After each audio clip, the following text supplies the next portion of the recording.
Assam Focus Santal News Patha Sekon Sanam ko Sagun Johar. Tehin 3/4/2022 Sapekati Raja Ali Jaher Than Reko Sanam Santal Potugauta Soraidur Jila Asu Somitiya Bar Dhawa Karjanirba Sabha ko hui chukida. Nawa Sabha re Sabha Gomke lekat kin tahek kana Soraidur Jila Asuren President Amor Hembrom. Udisya Baika kin doho kida Soraidur Jila Asuren Secretary Probin Tumi.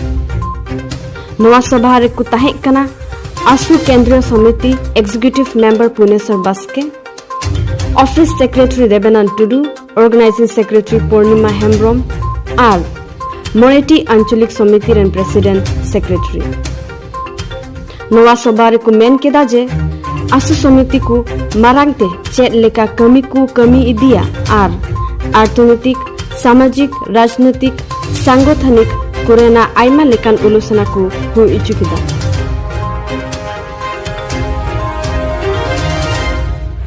আজি সদৌ ছাত্ৰ ছাত্ৰ সন্থা চৰাইদেউ জিলা সমিতিৰ উদ্যোগত আমাৰ তৃতীয়খন কাৰ্যনিৰ্বাহক সভা হৈ যায়। গতিকে এই সভাত কেইবাখন আঞ্চলিকৰ আমাৰ উপস্থিতিত আৰু চৰাইদেউ জিলা সমিতিৰ বিষয়ে উপস্থিতিত কাৰ্যনিৰ্বাহক সভাটো সম্পূৰ্ণ হয় আৰু এই সভাত আমি সিদ্ধান্ত গ্ৰহণ কৰা হয় যে আগন্তুক নিবনুৱাৰ সমস্যা আমাৰ বহুত বাঢ়ি গৈছে। গতিকে চৰকাৰখনে যেনেকৈ প্ৰতিশ্ৰুতি দিছিল সেই প্ৰতিশ্ৰুতি তেওঁ পূৰণ কৰিব পৰা নাই। গতিকে আমি নিজেই অৰ্থনৈতিক দিশটো কেনেকৈ সবল কৰিব পাৰোঁ সেইটোৰ ওপৰত গুৰুত্ব দিয়া হয় আৰু লগে লগে এইটো আমাৰ সিদ্ধান্ত গ্ৰহণ কৰা হয় যে আগন্তুক সদৌ ছাত্ৰ সন্থা কেন্দ্ৰীয় সমিতিৰ উদ্যোগত যিহেতু আগন্তুক গুৱাহাটীত বা দিছপুৰত আমাৰ গণসমাৱেশ হোৱা কথা আছে, সেইটো যাতে কেনেকৈ আমি দলে বলে যিহেতু যোগদান কৰিব পাৰোঁ সেইবোৰ গুৰুত্ব দিয়া হয় আৰু যাতে আমি আগন্তুক দিনত যাতে আমাৰ শৈক্ষিক দিশত যিহেতু অলচিকি আমাৰ লিপিটো কেনেকৈ আমি পাঠদান কৰিব পাৰোঁ সেই ওপৰত গুৰুত্ব আৰোপ কৰা হয় আৰু যাতে গাঁৱে ভূঞে যিবিলাক আমাৰ যিবিলাক সংস্থাপন পোৱা নাই যে শিক্ষিত যুৱক যুৱতী তেওঁলোকক কেনেকৈ আগবঢ়াই লৈ যাব পাৰিম সেইটোৰ ওপৰত গুৰুত্ব দিয়া হৈছে আৰু যেনেকৈ গাঁৱে ভূঞে আৰু এইটোৰ ওপৰত সিদ্ধান্তকৰণ কৰা হৈছে গাঁৱে ভূঞে আমাৰ যিহেতু একটা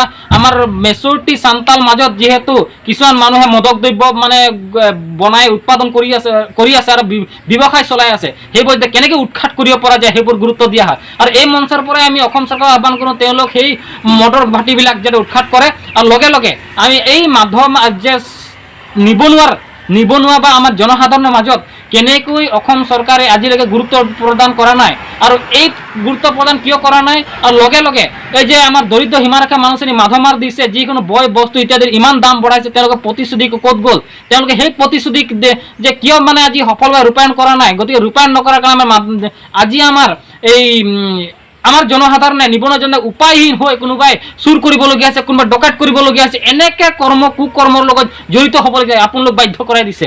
গতিকে আগন্তুক দিনত আপোনালোকক স্পষ্ট কথা কৈছোঁ এইবোৰ সমস্যা যাতে আপোনালোক ঠেলিছে আমাৰ জনসাধাৰণে বাধ্য হৈছে এনেকৈ কৰিবলগীয়া হৈছে। গতিকে ইমান ঘৃণনীয় কাৰ্য কিয় কৰিব তেওঁলোক অসমৰ খিলঞ্জীয়া হৈ পিনে অসমৰ মাটি বায়ু পানীৰ লগত ডাঙৰ দীঘল হৈ তেওঁলোক যাতে অসমত এক ডাঙৰ বিপদৰ সন্মুখীন কৰিবলগীয়া হৈছে। তেওঁলোক ক'ৰবাত গৈছে আমি শুনি পাইছোঁ আজিৰ দিনত যে আমুকে বোলে আমুক কাম কৰি পালে তামুক কাম কৰি আপোনালোক বাধ্য কৰাইছে। গতিকে অসম চৰকাৰ আহ্বান জনাওঁ যে আগন্তুক দিনত যাতে এই বয় বস্তুৰ দাম আপোনালোক কমাওক আৰু নিবনুৱাৰ সমস্যা যিটো আছে সেইটো যাতে ৰাইজক যাতে সংস্থাপন দিবলৈ ব্যৱস্থা কৰক। ইয়াৰ প্ৰতিশ্ৰুতি কেৱল প্ৰতিশ্ৰুতি হৈ ৰহিলা থাকে, কেৱল আপোনালোকে দেখিছে ফুপুলা স্বৰূপ। গতিকে ফুপুলা স্বৰূপ আগন্তুক দিনত হ'ব নালাগে, কৰ্মৰ ক্ষেত্ৰত আগবাঢ়িব লাগে। এয়াই কৈছোঁ, ধন্যবাদ। জোহাৰ।